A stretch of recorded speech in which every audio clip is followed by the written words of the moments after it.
Muy buenos días, amigos televidentes, bienvenidos a Pulso Político aquí en TC Televisión, en este domingo que estamos transmitiendo en vivo y en directo, imagínense, en vivo y en directo, domingo 17 de julio. El día de hoy vamos a tratar y a cerrar un ciclo de temas que hemos venido tratando. Comenzamos tratando sobre la economía popular y solidaria.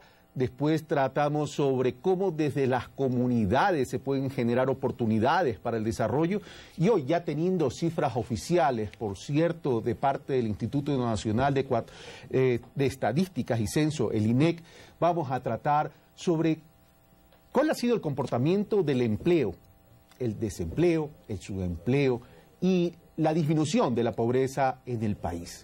Para aquello hemos invitado al principal actor de las estadísticas, de las cifras, de los números, quien ya nos dio los resultados del último censo, el economista Byron Villasís, director del INEC. Tendremos al economista Mauricio Pozo, exministro de Finanzas y analista económico, y a una ya invitada de casa, Natalie Celi, ministra coordinadora de la producción, competitividad y empleo también, señora ministra, ¿verdad?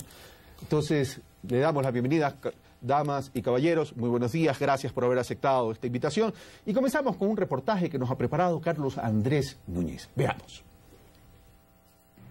De acuerdo con el Instituto de Estadísticas y Censos, la tasa de desempleo a nivel nacional se mantuvo entre diciembre del 2010 y junio de este año en el 5%, siendo Guayaquil la más afectada con el 9% de desempleo. Realidad que, según el presidente del Colegio de Economistas de Pichincha, Víctor Hugo Albán, responde principalmente al incremento de la burocracia durante este gobierno. Se debe al crecimiento burocrático.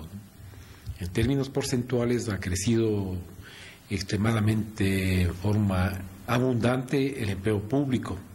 Usted sabe que hay entre ministerios y instituciones con esa característica más de 50 en el país. Desde la Secretaría de Planificación se señala que los índices de pobreza cayeron significativamente. Este último año, esta intensidad de la pobreza disminuye, es decir, los pobres son menos pobres con respecto a la brecha, se han acercado los pobres hacia la línea de la pobreza, es decir, existe mayor probabilidad de que los pobres salgan de la pobreza. En el caso de las personas que reciben el bono de desarrollo humano, la cifra disminuyó. Casi 8.000 personas que reciben el bono de desarrollo humano salieron del desempleo. Pero estos datos son cuestionados. En cuanto al bono de desarrollo humano, de lo que sabemos en el colegio sigue igual, ¿no? Más bien ha habido un incremento porque la gente es muy cómoda en el país. Sigue propiciándose estos subsidios que, si bien es cierto, se crearon para la gente que tenía extrema pobreza, pero ahora están tomando este subsidio los que son y los que no deben ser. El gobierno señala que existe un incremento en la calidad del trabajo. Y esto se da principalmente, ¿por qué? Porque está cayendo el desempleo y también cae el subempleo. Así, la ocupación plena en diciembre del año anterior cerró con 37,3% y en el primer semestre de este año llega al 36,82%, siendo Quito la de mayor ocupación plena con el 57,4%. Nosotros no nos interesa tener una sociedad con altos niveles de crecimiento sin que se produzca una integración social, sin que se produzca una cohesión social. Lo que debería hacer el gobierno es propiciar políticas de Estado capaz de que haya mayor inversión para que conjuntamente con la inversión pública den mayor empleo. Pero frente a estos datos y los cuestionamientos que existen al respecto, el desafío es continuar llevando al mercado laboral de nuestro país a mejores niveles. Carlos Andrés Núñez, Pulso Político. Gracias, Carlos Andrés Núñez, por el reportaje. Bueno, yo les propongo... Yo había dicho que íbamos a analizar las cifras del desempleo, de la pobreza, cómo han ido disminuyendo, pero para ponerlo en términos positivos deberíamos hablar de empleo, oportunidades y riqueza. Así que, pero veamos el comportamiento de la economía ecuatoriana. Byron Villasís, ya tenemos cifras. ¿Cuáles son esas cifras? ¿Coinciden con las del reportaje? Byron Villasís. Muchísimas gracias, muy buenos días a todos los televidentes y a nuestros compañeros de mesa, muy buenos días. En efecto, el día de ayer, 15 de julio, el Instituto de Estadística reveló las cifras correspondientes al segundo trimestre del mercado laboral En esta ocasión, y en esto hay que hacer una aclaración muy importante para todos los televidentes y especialmente la gente que analiza cifras, el Ecuador tiene dos tipos de cifras de empleo, una cifra que cubre la zona urbana y una cifra de empleo que cubre la zona urbana y rural. El desempleo en la zona urbana y rural se ubica en el 5%, y lo correcto es hacer una comparación con el año anterior en el mismo periodo, es decir, en junio del 2010. Ahora el desempleo está en el 5% en la zona urbana y rural, y hace un año se ubicaba en el 6,2%. En el mismo periodo de tiempo con relación al año anterior. Exactamente, esa es la correcta comparación que siempre hay que realizar. Eso con respecto a los datos urbanos y rurales, es decir, tenemos un descenso del 6,2 al 5%, lo que estadísticamente es significativo. Con respecto a la zona urbana, que es donde existe mayor dinámica del mercado laboral, donde hay mayor movimiento de plazas de trabajo, el desempleo a junio del 2011 se ubica en el 6,4%. La misma comparación hace un año, ese dato se encontraba en el 7,7%. Es decir, tanto en la zona urbana como en la zona rural se detectan descensos estadísticamente significativos en cuanto al nivel de desempleo. Ok, hecha esa aclaración, entonces vamos ahora sí donde Mauricio Pozo. Se ha dicho que las cifras del desempleo se han disminuido tanto en la zona urbana como en la zona rural. Sin embargo, de aquello hay analistas económicos que dicen que no es tan real el tema, y algunos incluso mencionan que ha disminuido la población económica activa, lo que se conoce como PEA. ¿Cuál es el análisis que hace entonces Mauricio Pozo? Bueno, hay varios temas creo que hay que comentar aquí. En primer lugar, si uno hace una lectura de los últimos 4 años, hasta la última cifra disponible, que es la que acaba de anunciarse en el sector urbano, no vemos grandes cambios. Yo diría, las cifras de empleo en el país están prácticamente parqueadas. Para que se entienda, el año 2007 fue del 6,1, el 2008 7,3, 7,9 subió el año 2009, después bajó el 6,1 el 2010 al cierre y ahora vuelve a subir a 6,4 respecto a la lectura del cierre del año pasado. Es decir, las variaciones no son mayores, algo menos se registra en la reducción en términos del subempleo, pero en términos de tendencia uno no ve con claridad que hay efectivamente una reducción del desempleo en el país, y esto de alguna manera es compatible con un crecimiento económico que también a lo largo del periodo no llega a superar los periodos previos, me refiero a los años anteriores del 2000 al 2006, donde efectivamente el crecimiento promedio anual es mayor a lo que se ha producido en los últimos años. Y adicionalmente, otro indicador que está aparejado con esto son las cifras de inversión extranjera, por ejemplo, que el año pasado fueron absolutamente, yo diría, marginales respecto a lo que ha sido el pasado del Ecuador y sobre todo respecto a los países vecinos. Tuvimos una inversión extranjera neta, es decir, lo que recibe el país versus lo que remesan afuera, de 164 millones de dólares, frente a 6.000 y 7.000 millones que tienen los países vecinos, como lo voy a mostrar en un momento. Y más adelante vamos a tratar ese tema, porque todas estas cosas tienen que ver cómo se va a reducir el tema del desempleo para generar empleo. Natalie Celis, ministra. Buenos días, Carlos. Buenos días, Mauricio. Buenos días, Byron. Buenos días, queridos televidentes. Bueno, me gusta mucho más el título planteado por usted en el programa acerca de crecimiento y generación de riqueza. Empleo, oportunidades y riqueza. Y oportunidades.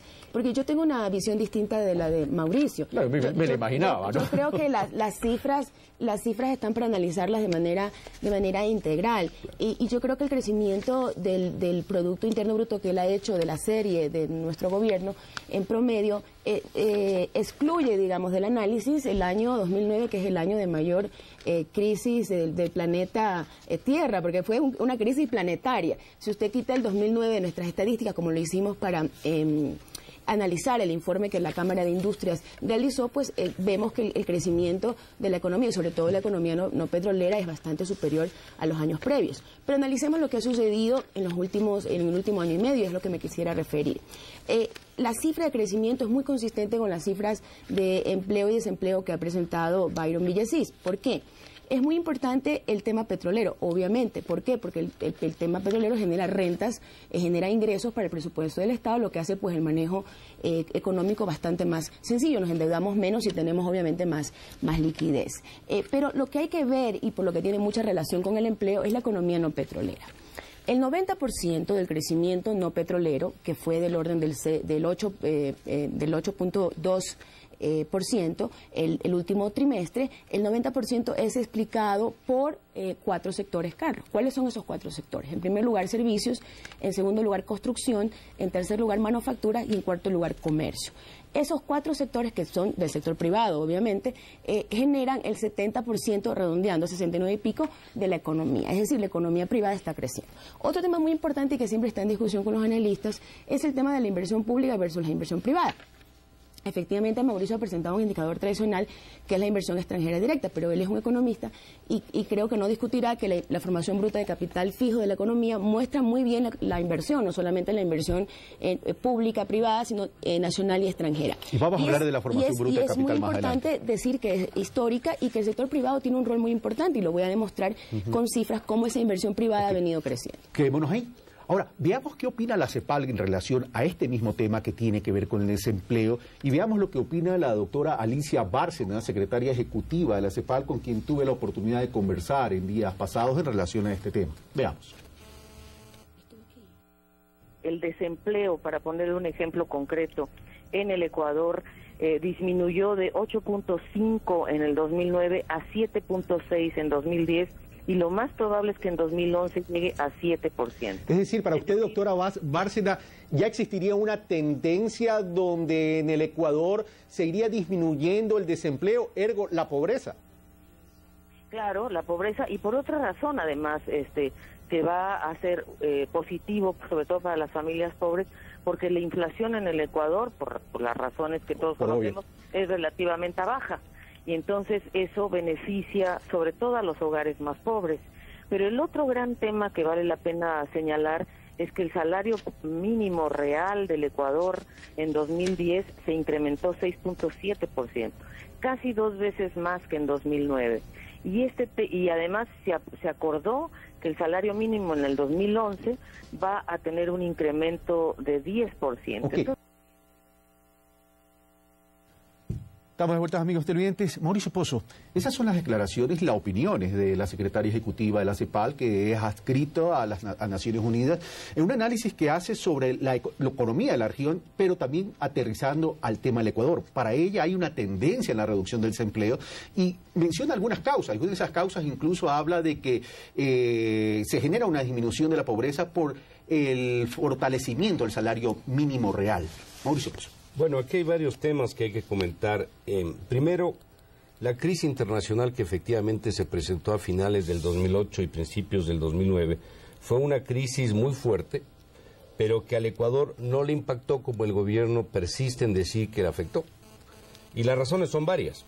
El precio del petróleo se cayó en los primeros meses del año 2009, más o menos a unos $30, pero el promedio de todo el año fue cercano a los $60, que es un precio absolutamente alto respecto al histórico que ha tenido el país. En segundo lugar, las exportaciones no petroleras cayeron 200 millones, que es una cifra absolutamente, yo diría, marginal para el tamaño de lo que se está vendiendo afuera. Y las exportaciones no petroleras cayeron en una proporción que de ninguna manera explica un impacto en crecimiento como se pretende vender. Lo que sí ocurrió fue un cierre de financiamiento internacional, pero no por la crisis, sino por el manejo de la política de endeudamiento del país y sobre todo cómo se ha manejado el tema de las relaciones internacionales, en especial el tema del canje de los bonos. ¿Te refieres específicamente a esa reestructuración de la deuda? Así es. Okay. Y en tercero o cuarto lugar, lo que sí afectó fue en las remesas. Pero obviamente todos sabemos que las remesas primero no son ingresos del presupuesto y segundo, la forma como pegó no es como para poder decir, señores, esa es la causa de que el crecimiento económico del año 2009 es del 0. Por lo tanto, excluir al año 2009 de la serie es un error.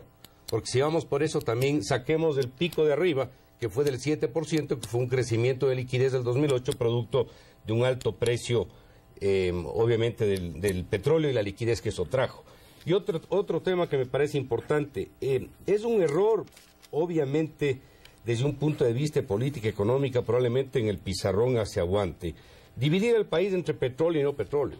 O sea, ese es un ejercicio del Banco Central para ver cómo crece la economía excluyendo la actividad de petróleo y refinación.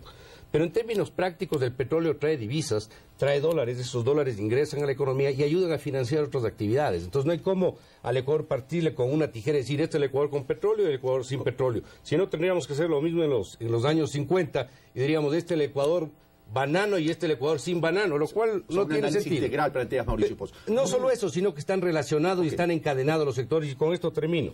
La actividad no petrolera en el periodo 2000-2006 creció el 4.6, la no petrolera. Y la no petrolera en el 2007-2010, 4.3, es decir, las diferencias son pequeñas.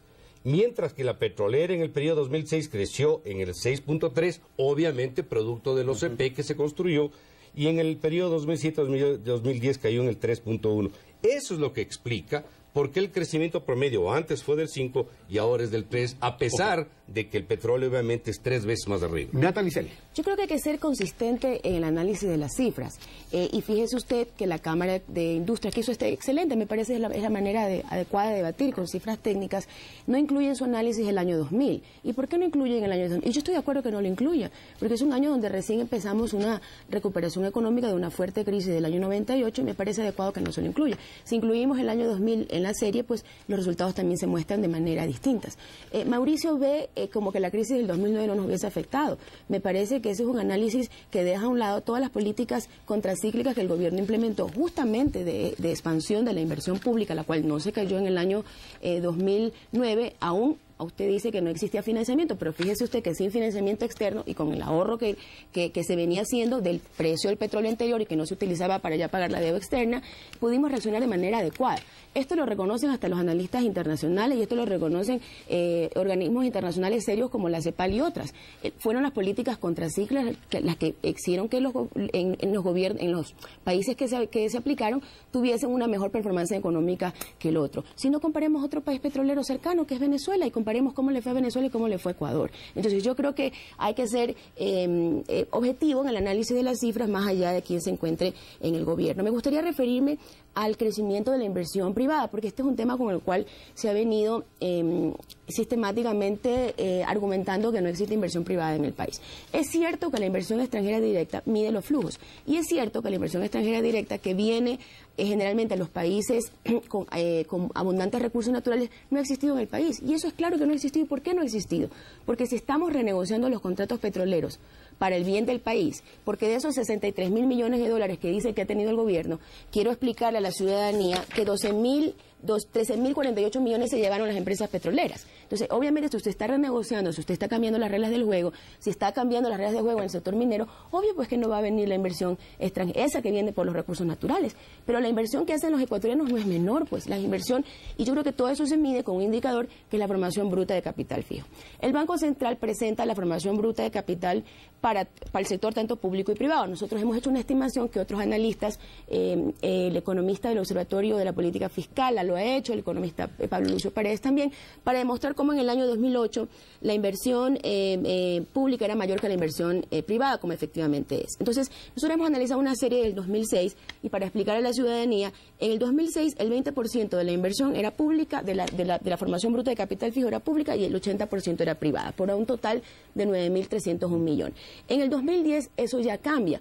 Pero yo creo que cambia de manera positiva. Primero es mayor, es 14.587, y de eso el 45% es público y el 55% es privado. El privado comienza a crecer desde el año 2009, donde prácticamente se equiparan las dos, y el 2010 la inversión privada medida por este indicador, formación bruta de capital fijo, es mayor. Y eso es consistente si usted toma otros indicadores, Carlos. Si usted toma, por ejemplo, el incremento de activos de las empresas del país que se financian con inversión y con crédito, ha sido sustancialmente creciente en el tiempo. Si usted compara, esto no mide valor agregado, ojo, esto mide ventas, si usted mide la recaudación en ventas por parte del SRI, también crece significativamente, más allá de que pueda haberse expandido la base tributaria. Entonces, es probable que en el 2007 y el 2008 la inversión privada no siguiera la inversión pública, pero se comienza a ver un cambio en la tendencia y eso es consistente con el crecimiento económico que vemos en el sector no privado. Vamos donde Byron Millacís. Byron Millacís, en junio del 2007, de acuerdo a las cifras del INEC, la tasa del desempleo estaba en 7,38. Hoy, según ustedes, según el INEC, estaría en 6,36%. es más bajo que el 7.06. Mauricio Pozo dice más o menos a lo largo de todo este tiempo hemos estado ahí, un poco como Gringongo, a veces un poco más arriba, otras veces más abajo. Esa parte ya es mía, Mauricio Pozo, en todo caso. Pero el tema es el siguiente: realmente esta tendencia, se puede decir que ya hay una tendencia a la disminución de la tasa de desempleo por un lado, y por otro lado la pobreza. ¿Cuál es la media de ingresos de los ecuatorianos? Porque eso también tenemos que medir, no solamente la disminución de la tasa de desempleo, sino también la calidad de vida que tenemos los ecuatorianos. Byron Villasís. Así es, ahí vale la pena hacer algunas aclaraciones. Con respecto a lo que se mencionó en torno a la crisis del 2009, sí hay variables de estadísticas que reflejaron un impacto y tuvieron un shock dentro del Ecuador, precisamente el desempleo, cuando lo analizamos por ciudades. Nosotros teníamos una tasa de desempleo que en Guayaquil, por ejemplo, siempre bordeó entre el 7 y el 8%, y en la época de la crisis llegó inclusive a niveles del 14%. Lo mismo le pasó a Machala, que bordeaba niveles de desempleo entre el 3 y el 4%, y llegó a tener desempleo cercanos al 10%. Precisamente dos ciudades que tienen estrecha relación con el comercio exterior. Entonces, consideramos, y en base a los datos estadísticos, que sí hubo un impacto en estas ciudades donde se reflejó una clara incidencia del shock planetario en términos económicos. Ahora bien, en términos de la tendencia del nivel de desempleo, sí existe una reducción, y especialmente en estas ciudades donde tuvieron un impacto fuerte en el nivel de la crisis. Tuvimos niveles de desempleo en la época de crisis que estuvieron bordeando el 9,5%, y ahora sostenidamente se ha venido reduciendo hasta niveles del 6,36%. Esas diferencias son estadísticamente significativas, y en ese punto vale la pena también mencionar que cuando uno debe realizar análisis de la calidad de empleo, debe tomar en cuenta también parámetros de cómo está la situación, por ejemplo, de cobertura de seguridad social. Ahí hay varias estadísticas que mencionan un crecimiento sostenido de la cobertura de seguridad social de las personas que se encuentran empleadas. ¿A junio del 2010 cuál era esa cobertura? A junio del 2010 se encuentra en el 59%. Esa estadística alrededor de unos 2 o 3 años atrás estaba bordeando entre el 40 y el 50%, y cada trimestre que vamos haciendo la medición se identifica un incremento entre 3 y 4 puntos. ¿A junio del 2010 ya la cobertura existía del 59% o era el 53%? Perdón, 2011. Al 2011. El último dato que acabamos de publicar el día de ayer refleja una cobertura del 60%. En relación, en el 2010 teníamos una cobertura del 53,5% versus una 46,5% del mismo junio del 2010, que era población que no estaba cubierta. ¿Es exactamente así? ¿Correcto? Y al 2011, a junio del 2011, tenemos 59,3% versus los 53 que teníamos, y 40,6 la población no cubierta por el Seguro Social, y en el 2010 46, es decir, disminuyó por un lado la no cobertura, se incrementó la cobertura. ¿Eso es lo correcto? Así es, existe una cobertura y de hecho viene siendo sostenida. El dato exacto, en junio del 2007 esa cobertura estaba en el 38,6% y ahora se encuentra en el 59%, lo que demuestra un claro sostenimiento en términos de crecimiento de la cobertura de seguridad social. Ok, sin perjuicio de que pues, nuestros otros panelistas puedan opinar sobre lo dicho por Byron Villasís, veamos ahora cuáles serían las causas entonces de esta disminución del desempleo, este incremento del empleo pleno. Me guardo una pregunta para Villasís luego de este reportaje que vamos a ver y que nos ha preparado también Carlos Andrés Núñez. Luego de la crisis financiera mundial del 2009, poco a poco los países se han venido recuperando. En la actualidad, las condiciones internacionales del mercado son más estables. En el Ecuador, el gobierno ha buscado los mecanismos que permitan mejorar la economía. Un informe del Banco Central revela que en el último trimestre el Producto Interno Bruto tuvo un crecimiento anual del 8,6%, del cual el 6,4% proviene del sector no petrolero, equivalente al 74%. Un 1,6% proviene del sector petrolero, equivalente al 18%, y un 0,7% de otros sectores, que equivalen al 7,6%. Es un crecimiento bastante sano, porque está sustentado en 3 principales motores. Primeramente, la inversión, después las exportaciones y el consumo de los hogares. Sin embargo, si es que se compara con el crecimiento del último trimestre del año 2010, el crecimiento no llega al 1%. Algunos sectores señalan que estas mejoras responden básicamente a las bondades que trae consigo el costo internacional del barril de petróleo, que actualmente bordea los $100. ¿Qué tan sostenible es ese crecimiento? Porque es un crecimiento que ha estado sustentado en un precio alto del petróleo, en recaudaciones o en reformas tributarias y de hecho también en nuevas contrataciones de deuda. Es un crecimiento no petrolero, un crecimiento privado y un crecimiento que genera empleo. Y señalan que las políticas del gobierno deben apuntar a mejorar las relaciones comerciales, principalmente frente a socios estratégicos como Estados Unidos, Europa y otros. Ese salto cuantitativo que tanto habla el gobierno de pasar de exportadores de productos primarios a productos industrializados, ¿cómo se logra si no se tiene mercados asegurados? Nosotros vemos que de enero a abril del 2011, el 21.41% de nuestros productos no petroleros, es decir, le sacamos petróleo, van a los Estados Unidos. El 9,71% a Colombia, el 8,89% a Rusia, el 7,43% a Italia, el 7% a Venezuela. Después va a Alemania, España, Holanda, Bélgica, Perú, Chile, Francia,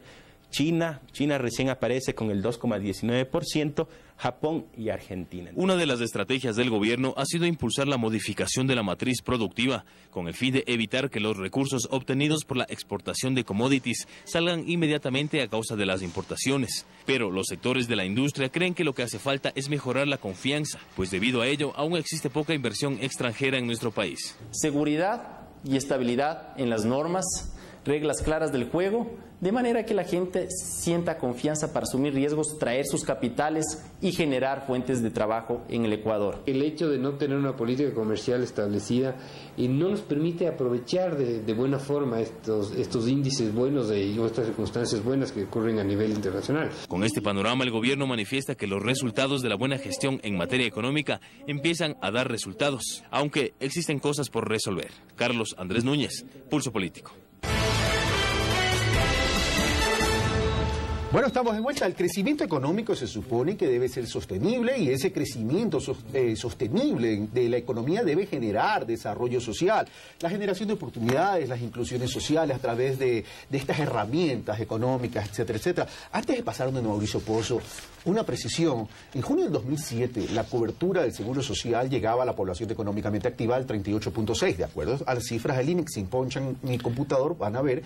Y al junio del 2011, 59.3. Es decir, de acuerdo a las cifras del INEC, ha habido una tendencia a incrementar la cobertura, lo cual significaría que ya es un síntoma o un elemento de mejoría de la calidad del empleo. Gracias a Ecuador en Cifras por seguirnos en el Twitter y por las felicitaciones por el programa. Mauricio Pozo.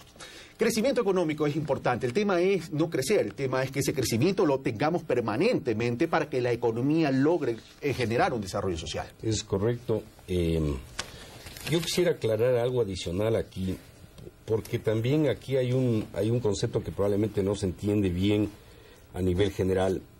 Cuando un país puede generar ahorros y no se gasta todo lo que recibe, tiene recursos como para poder usarlos cuando las circunstancias se tornan adversas. El año 2008 el petróleo se disparó, pero lamentablemente no se ahorró esa plata. Entonces, eso dio lugar a que el año 2009, al contrario de lo que se ha mencionado muchas veces, el gobierno no optó por una política contracíclica. Y no optó no porque no se haya gastado todo el año 2009, sino porque los números demuestran exactamente lo contrario. Aquí tengo yo un gráfico donde usted tiene los gastos de todo el sector público, que del año 2008, no sé si se puede... ¿Lo poncha la cámara, por favor? Acá, por favor. Usted puede ver cómo crecen los gastos a lo largo de los años. Aquí está una serie del año 2000. Estamos hablando de gasto público. Gasto público total. Total. No solo el gobierno central. Total. Así es, todo está aquí. Todo. Sube acá y vuelve a caer acá. Es decir, el año 2009 se gasta menos que el año 2008. Eso no es política contracíclica. Política contracíclica habría sido que se recurra a los ahorros que no tenía el país para usarlos en un momento de épocas vacas flacas, como decía la Biblia. Claro, no había fondos porque los fondos se eliminaron, eso ya sabemos. Los fondos se eliminaron de las cuentas públicas y de los ahorros. Inclusive hace pocas semanas el presidente mencionó que si bajara el precio del petróleo, la economía ecuatoriana tendría impactos desfavorables. Y mi respuesta es obvio. Pero sí es lo que venimos diciendo hace 5 años. Por eso mismo decíamos que hay la necesidad de generar un ahorro que le permita al país utilizar si las circunstancias se tornan adversas. Lo cual, quiero concluir con algo, sin perjuicio que termines tu pensamiento y tu reflexión. Tú lo que estás diciendo es que esta ausencia del ahorro podría perjudicar el crecimiento económico en una eventual contingente disminución del precio del petróleo, y eso no marcaría una tendencia sostenible de ese crecimiento que estamos buscando. Pero es que estamos hablando de un precio del petróleo de $100 del barril más o menos. Y no nos alcanza la plata. Tenemos $100 del barril y tenemos déficit fiscal. ¿Quién entiende eso? La única explicación es que estamos gastando demasiado. Yo quiero mencionar algo adicional sobre este mismo tema, que creo que es bien ilustrativo. 9:29 de la mañana. El gasto de capital del presupuesto del Estado. Ahora voy a hablar solo del gobierno central. Ya. La proyección es más o menos 7.300 millones para este año. Ahí está incluido el pago que hace el gobierno o las transferencias que hace el gobierno a los gobiernos seccionales. Está metido como gasto de capital. Cuando todos sabemos que buena parte de los gobiernos seccionales, me refiero a municipios y prefecturas, no utilizan esa plata necesariamente para gastos de capital e inversión. Utilizan la gran mayoría de ellos, con algunas excepciones, para gasto corriente y gasto operativo, primero. Y segundo, ahí está incluido también algo que le han denominado gasto corriente social, que son más o menos 2.000 millones de dólares, donde hay conceptos que no son gastos de capital, le guste a quien le guste o no le guste a quien no le guste. Aquí tenemos, por ejemplo, sistema de enlace ciudadano. La ronda sabatina está como gasto de inversión. Bueno, seguramente sí es gasto de inversión para el tema político, pero en términos económicos no es un gasto de inversión. ¿Pero cuán significativo es el gasto, pues? Lo que quiero decir, es que del monto total del gasto de inversión, no todo es gasto de inversión. Ahí está metido gasto corriente. De acuerdo a Mauricio Coso, habría que reclasificar esa claro, te dice que hay que reclasificar. Pero aquí están las cuentas, yo no lo estoy inventando. Aquí está marketing turístico, digitalización documental como gasto. Estoy poniendo solo pocos ejemplos. Renovación generacional. El contexto ya está citado. Vamos ahora donde Natalie Celi para que pueda replicar y luego a donde Mauricio Coso. Me gustaría la cifra, el argumento que utilizó Mauricio. Mauricio dice, no, es que en el 2008 gastaron mucho y no ahorraron. Y el 2009, la cifra que él tiene del sector público no financiero total, incluye municipios, es ligeramente menor, porque ustedes podrían ver en el gráfico que era ligeramente menor. No es que tenía usted una caída del 50%. Según mis cifras, gobierno central, formación bruta de capital fijo, 6.289 versus 6.093. Pero además, la política contracíclica no solamente se hace con inversión pública, como se hizo, y efectivamente, no solo que invertimos el año anterior, sino que pudimos mantener el ritmo de inversión en un año de crisis, donde los ingresos petroleros se vieron fuertemente afectados. Se hace también con crédito público, y el crédito público de ese año se expandió. Se hace utilizando también el ahorro de los ciudadanos, que es el ahorro del IES. Todos esos factores crecieron e hicieron recuperar algunos sectores que venían convalecientes, como por ejemplo el sector de la construcción, que es un gran generador de empleo. A mí también me gustaría hablar sobre la sostenibilidad macroeconómica que acaba de indicar Mauricio. Yo creo que es muy importante el que los ecuatorianos sepan que nuestro nivel de endeudamiento es del 23%. Tenemos una gran solidez, digamos, en los indicadores macroeconómicos. El problema sería, como dice Mauricio, si viene un shock externo, que no tengamos asegurado ese shock externo y que no tengamos financiamiento.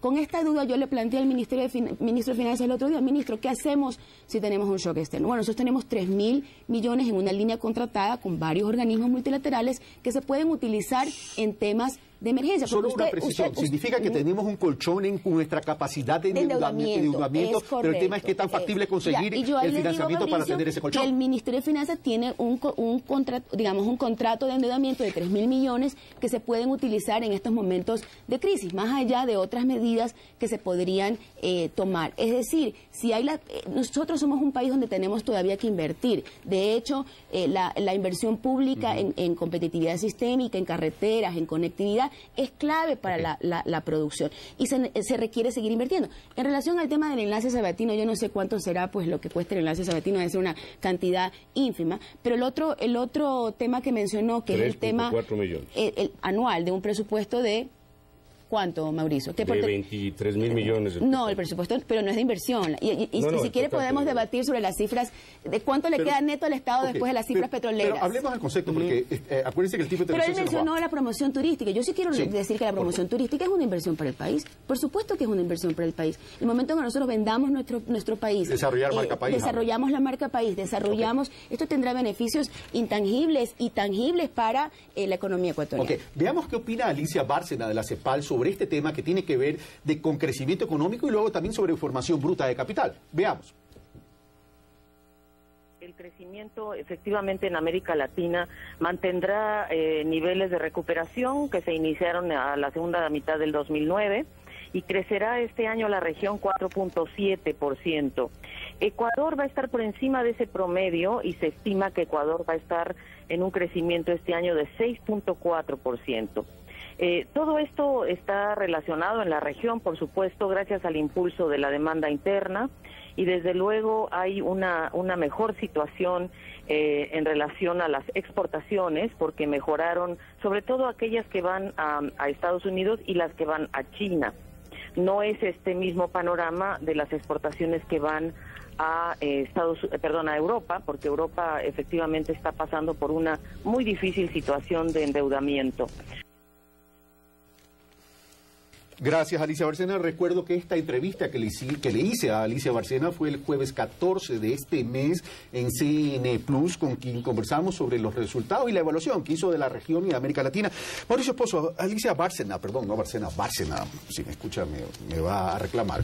Habla que Ecuador va a crecer por encima de la región, en un 6.4%, la región apenas en 4.7%. El primer trimestre de crecimiento económico del Ecuador es 8 puntos, lo cual daría la impresión, sin perjuicio de las particularidades que Mauricio Pozo menciona, que el Ecuador se estaría enrumando adecuadamente, incluso coincide, lo dice la CEPAL. Mauricio Pozo. Bueno, que el Ecuador crezca en forma acelerada, yo seré el primero que aplaudo.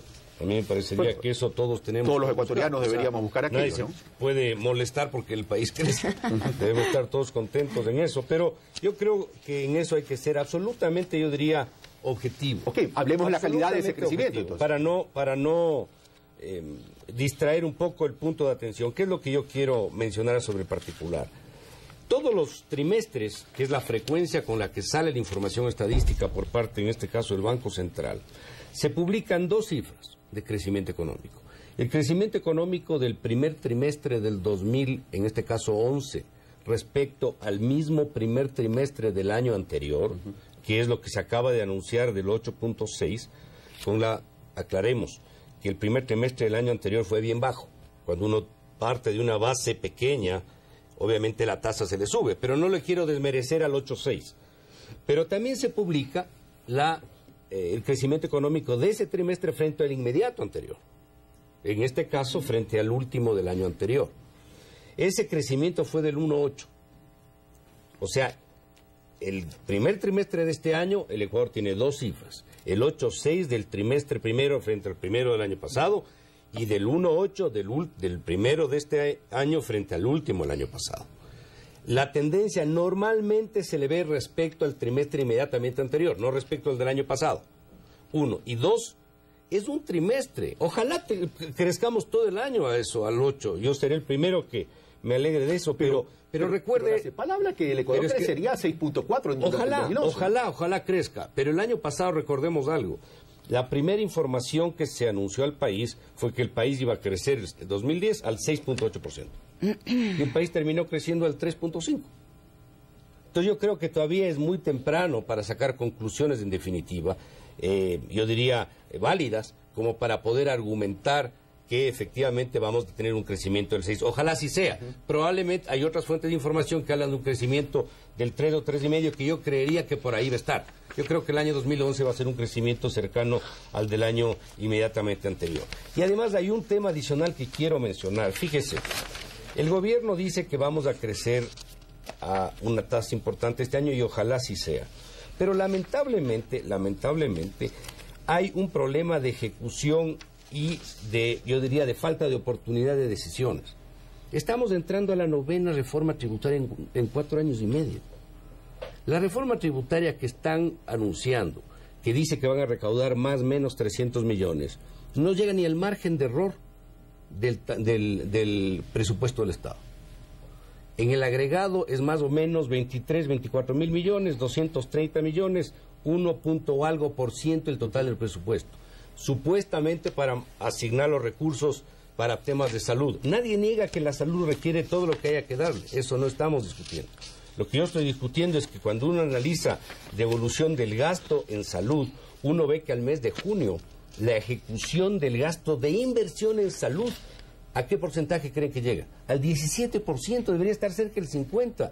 Si está al 17% y ya tenemos medio año, ¿para qué hacen la reforma tributaria? Si no pueden gastarse ni siquiera los... Entonces, lo que quiero decir con esto es que hay mucha incoherencia en esto. Y un tema adicional, si me permites, Carlos, porque a la final somos dos contra uno aquí. Dos contra uno. No estamos nadie contra nadie. Da la cifra, ustedes la analizan. Ya, claro, pero es algo que creo que hay que mencionar. Si tenemos una línea de crédito con los multilaterales, ¡qué bueno! Pero si tenemos una línea de crédito, por Dios, utilicemos ese financiamiento más barato.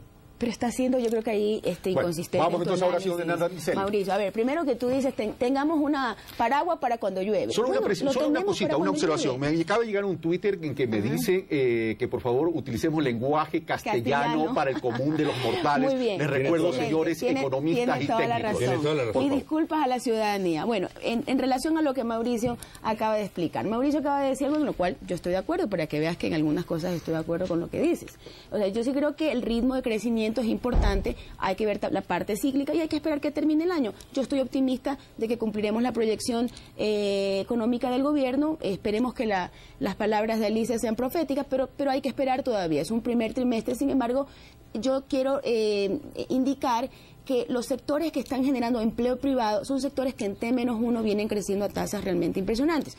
Si ustedes ven, por ejemplo, el sector de la construcción, que es un sector que demanda muchísimo empleo y que en el país tenemos un gran déficit todavía habitacional realmente importante, podemos ver cómo este sector, lo estoy ubicando para poder mostrar aquí a la cámara. ¿A cuál cámara muestro? ¿A la de allá? ¿O a la de allá? No sé. Si pueden ver la aquí... que está detrás suyo, ministra. Bueno, lo que quería, creo que va a ser difícil, más vale lo trato de explicar. En el sector de la producción, en T-1 tenemos una curva creciente. Quiere decir que el ritmo de crecimiento es superior al año al inmediato trimestre anterior. Y esto va desde 1% que estaba en el segundo trimestre del 2010 hasta llegar al 8,1. Es decir, va creciendo. Y si lo veo en T-4, bueno, que quiere decir el mismo trimestre del año anterior, esta es la tasa publicada por el Banco Central, es 17,5. En el sector de comercio y en el sector de manufactura vemos crecimientos positivos en relación al crecimiento del trimestre anterior. Es decir, vamos creciendo de una manera que yo considero que es sostenida. No avisoro que el precio, los economistas especialistas en los temas petroleros no encuentran razones por las que el petróleo podría caer por debajo de los 80, Sin embargo, estamos hablando del seguro petrolero. $85. Sin embargo, estamos mirando eso. El Ministerio de Finanzas tiene líneas de créditos para estas emergencias que podrían suceder y a la cual podríamos aplicar en un tema de crisis. Y podemos aplicar las mismas medidas que en su medida se hicieron en el año 2009. Sí quisiera decirle a Bernardo Acosta, de la Cámara de Industria, que revisen sus propias cifras de crecimiento del sector manufacturero y del sector de la construcción y del sector de bebidas y del sector de conservas para la exportación, porque son realmente interesantes. Tengo que ir donde Byron Villasís, pero Byron, permíteme... para complementar esto, lo que escuchemos a Alicia Bárcena, lo que habla en relación a la formación bruta de capital, y regresamos con Byron Villasís. Una de las cosas más sobresalientes de la economía ecuatoriana es la formación bruta de capital, que tiene el mayor repunte de 14.6%, lo cual es muy alentador porque quiere decir que se está invirtiendo más, lo que indica que puede haber una recuperación económica más sostenible cuando hay una inversión de ese tipo. Y además ha habido una recuperación en los sectores productivos, por supuesto un poco menos quizás en la agricultura y en la refinación de petróleo, pero en otros sectores bastante buen desempeño. ¿Se refiere, doctora Bárcena, a que en el Ecuador existe un plan de inversión bastante agresivo y que eso es el reactivador de la economía? Me refiero a la inversión pública. Sí, me refiero concretamente, por ejemplo, a inversiones en maquinaria, vamos a suponer. Ese es uno de los temas que vemos nosotros que ha crecido a un ritmo desde el segundo semestre del 2010 Y esta inversión en maquinaria pues está orientada sin duda a los sectores productivos, y en ese sentido vemos que las empresas estatales aumentaron, por ejemplo, un 7% su producción, y en ese sentido vemos que ha habido un aumento en la minería, por ejemplo, que es un área muy importante para Ecuador, y además ha habido un rediseño de contratos con grandes compañías petroleras que operan en el Ecuador, lo cual es interesante porque lo que Ecuador está planteando es que haya un mayor incremento de las ganancias que se queden en el Ecuador, lo cual es un aspecto muy interesante de la actividad, porque esto hace que no se exporten todas las ganancias de productividad, sino que se vayan quedando en el país y con ello se vayan encadenando otros sectores de la producción. Bueno, este es el criterio de Alicia Bárcena, secretaria ejecutiva de la CEPAL. Recordemos que la CEPAL es el Consejo de Estudios Económicos para América Latina y el Caribe, es adscrito a las Naciones Unidas. Ahora sí, sin perjuicio de que después Mauricio Pozos y Natalie Cele puedan opinar sobre lo que estamos analizando y lo que ha dicho la doctora Bárcena, vamos donde Byron Villasís. Se habla de que estas cifras de la tasa de desempleo, si bien ha disminuido también la población económicamente activa. ¿En eso qué tiene que decir el Instituto Nacional de Estadísticas y Censos? Vale la aclaración y vamos a tratar de utilizar una metáfora para ser lo más didácticos posible con la población al momento de explicar qué pasa con esto de la población económicamente activa.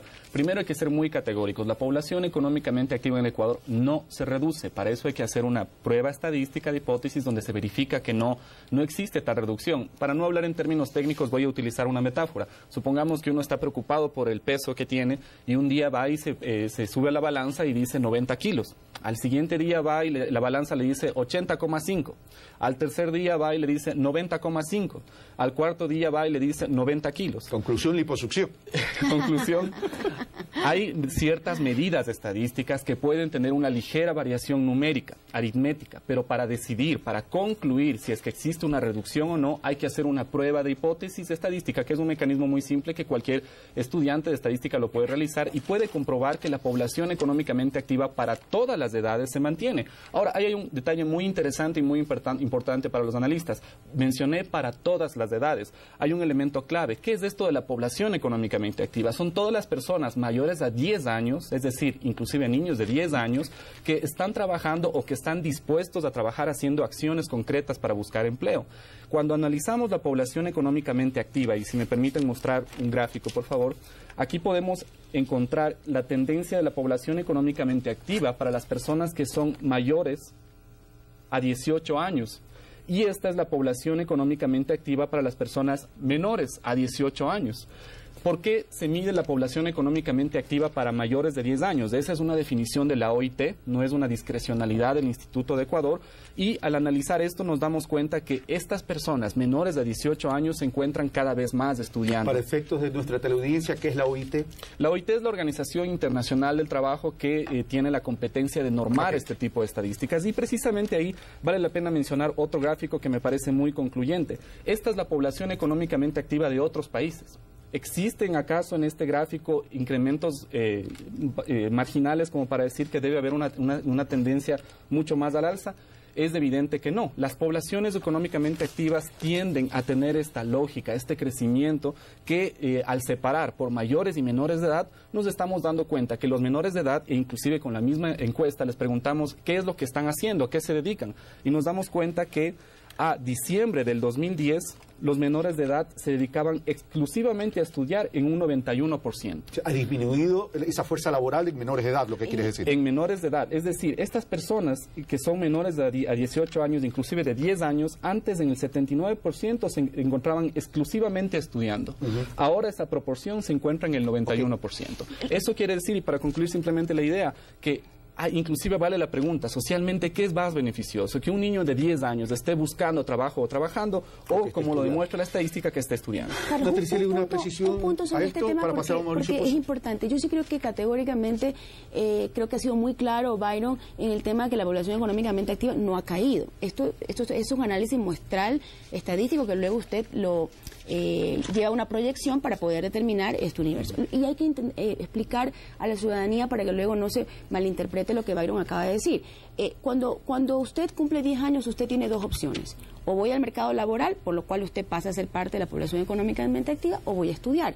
por lo cual dejo de ser parte de esas estadísticas y paso a, ¿cómo se llama?, la población inactiva. Entonces, sí es importante entender esto. Yo creo que esto es extremadamente positivo desde el punto de vista de la ética. O sea, nuestros jóvenes están estudiando, que es donde deberían estar. Hecha esa aclaración, me quedan 10 minutos para terminar, Mauricio. Bueno, me quedé ahí un poco en un proceso de aclarar algo sobre el tema del endeudamiento. Si hay la línea de crédito, decía yo, de los multilaterales y hay cómo usar, me parece bien.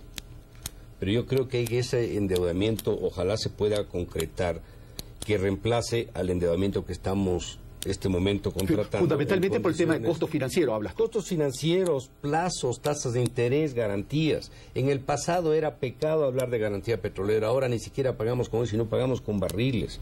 El Ecuador está, a mi criterio, cerrado el financiamiento internacional. ¿Lo podría abrir si quisiera? Sí lo podría abrir, pero lamentablemente creo yo que tiene que dar unas señales distintas a la que da, porque este momento el único financiamiento abierto que tiene es con los chinos. Parte de ese endeudamiento, por cierto, no se registra como deuda. Si le registramos como deuda, obviamente la relación deuda-presupuesto y deuda-PIB subiría. Primero. Y segundo, a la fecha actual, a mayo del 2011, aquí con un número un poco a mano alzada, son 11.073.000 barriles, 5.760.000 comprometidos. Ya tenemos el 52% comprometido para el pago de esas obligaciones. Y a mí me preocupa que esto signifique que estemos entrando en una suerte de abrir un hueco tras el otro. Y eso obviamente no sería, a mi criterio, bueno ni sano para la economía ecuatoriana. Y el otro punto que algo se mencionó al principio, sobre el tema de la pobreza, yo quería mostrar un gráfico, si me permiten. No sé si se alcanza a divisar aquí en la pantalla. Ahí está bien, aquí, Mauricio. Aquí tenemos nosotros la reducción de la pobreza desde el año 2000 al año 2010. Esto no es un problema que se ha reducido antes y ahora no. Se ha reducido a lo largo de la década, la pobreza en el Ecuador, por varias razones. Por estabilidad, por un crecimiento mayor que la década pasada, por las remesas, etcétera. Pero aquí, ¿qué es lo que yo quiero resaltar? En los últimos 4 años, con 21.000 millones de dólares en subsidios, que es lo que se ha entregado, donde la mayoría de eso es, por cierto, subsidios derivados del petróleo, gasolinas, por ponerlo en sencillo. La pobreza se reduce 5 puntos, mientras que la caída de la pobreza en los periodos anteriores, de los mismos 4 años previos, cae 12 puntos. Un poco lo que estoy tratando de decir con esto, y con bastante menos plata. Por cierto, aquí el precio promedio no llegaba a $40, aquí el precio promedio del petróleo llega casi a $70. ¿Qué es lo que estoy tratando de decir con esto? La gente no sale de la pobreza porque le regalen la plata o porque haya subsidios en grande. La gente sale de la pobreza cuando tiene trabajo, cuando tiene una remuneración buena. Y eso es la mejor forma donde deberíamos todos apuntar. Natalia. A ver, en primer lugar, dado que volvimos a la discusión previa y dejamos a un lado el tema de las cifras de empleo, quisiera indicar que la ejecución del gasto público que dio Mauricio no es la adecuada. Y esto lo podemos demostrar. La Simplades hizo una rueda de prensa al respecto. La ejecución del gasto público a la fecha, gasto de inversión, es del 42%. Es decir, estamos cumpliendo con las metas establecidas del gasto público. En segundo, qué bueno que toquemos el tema de pobreza. Y qué bueno que en el país ahora se discuta el tema de empleo. Un día hice el ejercicio de buscar los recortes de prensa de los 5 años previos, y creo que lo único que hablábamos era de Producto Interno Bruto y de ingresos petroleros. Qué bien que hablemos del tema de pobreza. Los ciudadanos podrán entender que es muchísimo más fácil reducir la pobreza cuando ésta se encuentra en niveles altos, producto de una gran crisis que se sufrió en el año 98, donde tuvimos una enorme crisis con una caída del 8% del Producto Interno Bruto, que de reducir la pobreza cuando ésta se acerca a sus niveles estructurales. Para que los ciudadanos nos comprendan, el Ecuador tiene una pobreza estructural, dura, no de la última década, de los últimos 100 años, de alrededor del 19%. Ahí está la pobreza dura, la pobreza que carece, digamos, de oportunidades de acceso a los factores de la producción. Yo creo que el esfuerzo que ha hecho el gobierno es importante. Sin embargo, estamos conscientes de la dura tarea por estar cerca de los límites. La pobreza cayó en el último semestre al 19.2, o sea, estamos llegando a los niveles estructurales de la pobreza, y como muy bien lo explicó el secretario de Planificación, la brecha de la pobreza ha caído. Ahora, sí quiero rescatar algo muy importante que ha pasado en este gobierno y que muchos analistas no utilizan este indicador porque quizás no consideran que es tan importante la desigualdad. Para mí la desigualdad es más importante en términos de combate que la pobreza. porque la desigualdad da cuenta de la dificultad de obtener cohesión social, de cómo salir de esa pobreza estructural. Y aquí se ha hablado en muchas ocasiones que se perjudica a la clase media. Todo lo contrario, la clase media en nuestro gobierno se ha ensanchado. La diferencia entre los ricos y los pobres ha caído y ha caído en mucho. Yo quisiera mostrar otro indicador que es el indicador de el coeficiente de Gini. El coeficiente de Gini justamente, Ciudadanos, mide esa diferencia entre los más pobres y los más ricos. Mientras más bajo esté ese coeficiente, estamos, digamos, con menores brechas de desigualdad. Y usted puede ver que ese coeficiente, ahora sí me confundo cuál cámara. Ahí está bien, ahí está bien. Perfecto. Ha caído del 0,52 al 0,47. Bajar el Gini en esta proporción es difícil, es complicado. Mauricio se refirió a una cantidad inmensa de subsidios, en el cual incluye el subsidio a la gasolina, que este gobierno heredó y que estamos buscando maneras de optimizar. El único subsidio que es criticado ampliamente por muchos sectores de la población es el subsidio, la transferencia al bono que empezó llamándose el bono de solidaridad, que ahora es el bono de desarrollo humano, y que está condicionado y que son $35, es $1 al día, o poco más, poco menos, para garantizar un mínimo consumo. Y estamos viendo como gente que estaba recibiendo el bono de desarrollo humano comienza a salir del desempleo. Y usted hace un análisis, y es sobre lo que más se ha hecho, cómo los pobres utilizan su dinero, lo utilizan bien, de manera racional. Entonces yo sí quiero rescatar lo importante también en términos de cuando uno llega a la pobreza estructural, lo difícil que es. Gracias, ministra. Byron Villasís, no solo es o se trata de disminuir la tasa de desempleo. Evidentemente el INE, que es simplemente la organización que refleja las cifras nada más, no solo es disminuir la pobreza, sino la calidad de vida que tenemos los ecuatorianos. Y en ese sentido, hablemos de los accesos a las oportunidades, a educación, a salud. ¿Cuál es el comportamiento de acuerdo a estas cifras? Bueno, hay varias estadísticas un poco que identifican cuál es la estructura en cuanto a cobertura, especialmente en términos de cobertura de seguridad social, de educación y un indicador que inclusive va correlacionado con lo que veníamos hablando de la población económicamente activa. Tenemos un incremento sostenido y ahí sí podemos observar, por ejemplo, de las tasas de asistencia tanto a nivel de educación básica como de bachillerato y educación superior, donde se identifican claros incrementos en este segmento etario. Hay incrementos sostenidos también en la cobertura de salud y también en términos regionales, algo que es muy interesante. Ciudades medianas y ciudades pequeñas tienen cada vez más de ese acceso. Entonces, la lógica tanto del mercado laboral como del acceso a oportunidades que nos permite tener ingresos para superar esos niveles de pobreza, creo que tienen una estadística que es plenamente replicable por cualquier ciudadano que permite llegar a las mismas conclusiones. Me quedan 2 minutos, 50 segundos para Mauricio Pozo, 50 segundos para Natalie Celi, y lo que queda para mí, para concluir y despedirme. Mauricio Pozo. Yo creo que el Ecuador tiene una forma de tener relaciones internacionales este momento complicadas, pero sí podría rectificar. Yo creo que ese es un campo donde se debería hacer grandes esfuerzos. Mientras por un lado buscan un acuerdo comercial en Europa, al mismo tiempo aquí se hacen declaraciones contrarias sobre esa misma gestión. Entonces yo creo que ahí hay necesidad de que haya articular un poco más de dirección en eso, que ese es un campo. Y el otro es el ordenamiento fiscal. No hay país en el mundo que pueda crecer de forma sostenida y atraer recursos si no manejen orden las finanzas públicas. Porque un desorden ahí no solamente es un problema del presupuesto, es un problema para toda la economía, inclusive para el sector externo también.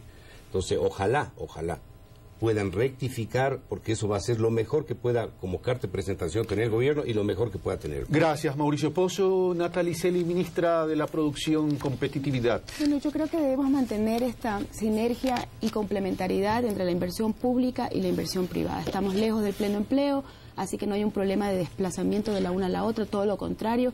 Creo que existe una gran complementariedad. Espero que sigamos manteniendo ese ritmo de inversión privada durante el resto del año para que sea sostenible el crecimiento que genera empleo. Y ese es el crecimiento del área de servicios, del área de manufacturas, del área de construcción, donde también tenemos mucho espacio todavía para seguir cubriendo el déficit habitacional que existe en el país. Yo creo que es muy importante que esas dos inversiones se complementen de manera sólida, es decir, sin causar ningún perjuicio a la macroeconomía. Creo que hemos sido bastante serios en el manejo tanto de la macro como de la micro. Gracias, ministra Celi. Gracias, Byron Villasís, Mauricio Pozo y Natalie Celi. Gracias por haber hecho estos análisis. Y solo una aclaración. Hay 2 funcionarios públicos aquí, es verdad. el director nacional de Estadística de Censo, y Natalie Celi, ministra coordinadora de producción, y un analista económico y exministro de Finanzas, Mauricio Pozo. Eso no significa que haya un desequilibrio. Lo que pasa es que el economista Villasís nos trae las cifras para que sean casualmente tanto el analista económico y exministro de Finanzas como la ministra coordinadora de la producción y competitividad quienes analicen las cifras. Y son ustedes los que siempre sacan las conclusiones. Pero qué importante es que en el país hablemos de estos temas que son trascendentes, importantes y que nos deben convocar e involucrar. Porque la política en términos de discusión como se está dando en la Asamblea no nos lleva a ningún lado. La política en términos de análisis, de confrontación de ideas, de cómo mejorar la economía para que haya mayor desarrollo social, sí nos lleva a un norte. Y eso, los únicos beneficiados son ustedes. Gracias a Cristian Díaz, Diego Quito, Jorge Vaca, Alfredo Velasco, Neida Vázquez, entre otros, por habernos enviado sus mensajes, sus inquietudes. Y recuerden, esto fue Pulso Político, aquí en TC Televisión. Soy Carlos Rabascal. Un fuerte abrazo.